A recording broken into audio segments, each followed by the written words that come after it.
Hi. So today I want to talk to you a little bit about childhood obesity in Canada.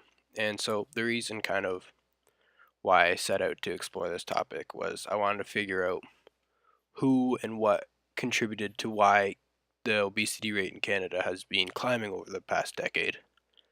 And so I went and decided to look at a few different areas to try and figure this out. So at first I went and looked, I want to see who to blame because I find it's very easy as just as people in our general world today, let's point at the parents and let's blame the parents. And I did find quite some interesting stuff on this. There was lots on the parents, but there was also lots of very other sources of why parents aren't to blame. And so when I went and interviewed Denver, who is a gym owner and has worked in a gym for the past 5 years, he talked a lot about how the government is not making a good enough effort on for educating parents on what they're giving their children to eat, and what knowing what's in their food.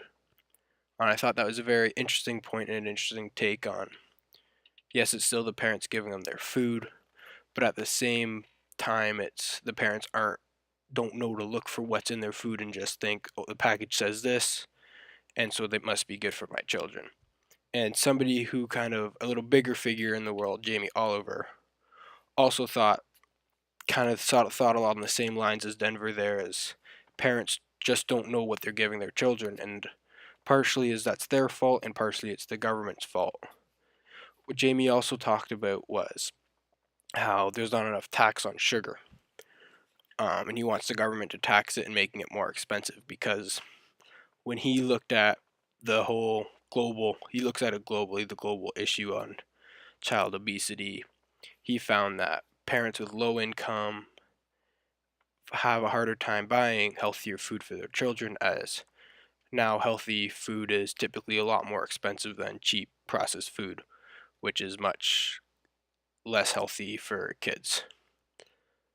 Um, and so bringing me my next point, which is parents with low income.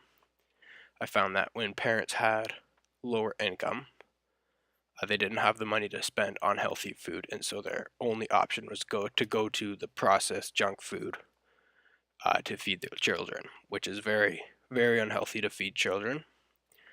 And even with low income parents, I found that they when they both work, and when you're in a low income, parents often have different jobs and could be odd hours, or it could just be both working 9 to 5 jobs.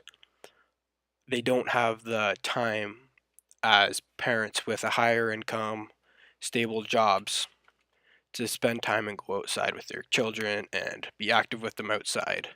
And they also don't have the money or the time to put their children in organized sports like community league hockey or soccer or baseball. Um, and so when I went to write this paper, that was kind of my main focus. I wanted to figure out why is this happening, and I also wanted to look at where I wanted to get to the bottom of this issue. Secondly, I wanted to take a look at the negative side effects that obesity had on children. And so first, when I first started researching, I spent a lot of time looking at the physical health issues that children had, which on the surface is very common knowledge and most people understand and know about them. But what I think people fail to understand is that the life-threatening, long issues happens if your kid stays obese and continues growing in his obesity. And a lot of those physical side effects can turn into high blood pressure, type 2 diabetes, and sleep apnea, joint problems. Um, and those issues can become life threatening issues very quickly. Um, but what was very interesting to me as I kept researching these was the emotional side effects. That is, hasn't been something that has been talked a lot about in the past, but it is becoming more and more prevalent with all the media around about mental illness. But with obesity kids, it is very, very common that they do have low self esteem just by interacting with them, and you can understand that some obese kids struggle with their self esteem. And these these body images that they have at the beginning of their obesity can turn into a depression, and just from getting bullied, and can turn into, again, a lot more serious things down the road if they're not caught early. And thirdly, I wanted to talk about what can we do as regular people and as a government to help kind of fix this issue that we're having, that is been growing so enormously the past kind of 10 years or so. After all my research and interviews were said and done, I realized that obesity in children is a much bigger problem than I realized. I grew up in a home where home cooked meals, and I have three siblings. We all played sports and we all played outside with our parents and each other growing up. I would, most of my childhood, I remember being outside. I played a lot, threw a ball with my dad. I'd go on bike rides with my mom and my dad often. And my school, I went to a private school in elementary school, and they had a very big focus on sports and playing outside throughout the day. As I was a child, my screen time was limited, whether it was TVs, video games, computers.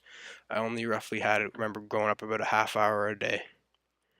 I realized during my research, though, that is not the normal life of children in Canada anymore. During with my interview with Loretta McGill, she's been a gym teacher for 16 years, and she confirmed that public schools are not offering the same amount of gym programs and sports as they once were.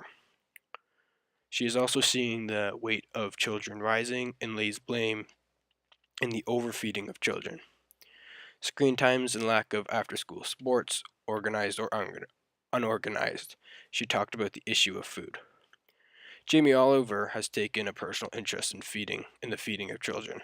I also found that my interview with fitness trainer Den- I also found in my interview with Denver Fontaine, the parents are uneducated, as I said before, in the types of food that they are feeding children.